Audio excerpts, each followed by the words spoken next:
একদিন একটি ছোট্ট মেয়ে সমুদ্রের কিনারে খেলছিল। তখনই মেয়েটা দেখতে পায় ছোট একটা কচ্ছপের বাচ্চাকে অনেকগুলো পাখি মিলে খাওয়ার চেষ্টা করতেছে। এরপরে মেয়েটা কচ্ছপটাকে বাঁচানোর জন্য একটি পাতে দিয়ে ডেকে সমুদ্রের কিনারে নিয়ে যাচ্ছিল।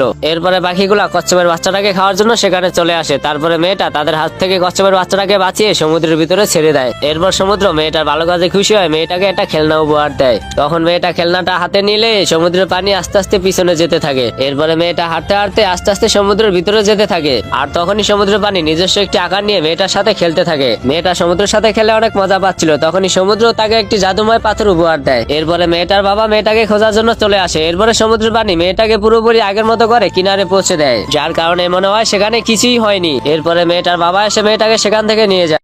পরে এই ফেসিবাদের পতনের পরে উল্লাপাড়া যেদিন আমি প্রথম আসছি, আমি এরকম মিটিং করছি একদিনে 12টা জায়গা। আমার কথা কি আপনারা বুঝতে পারছেন? সব জায়গায় আমি কথা বলছি, আপনাদের বাড়ি ঘরে ব্যবসা প্রতিষ্ঠানে যদি কোন সন্ত্রাসী আসে, দইরা ঘরের খামের সাথে বেঁধে রাখবে।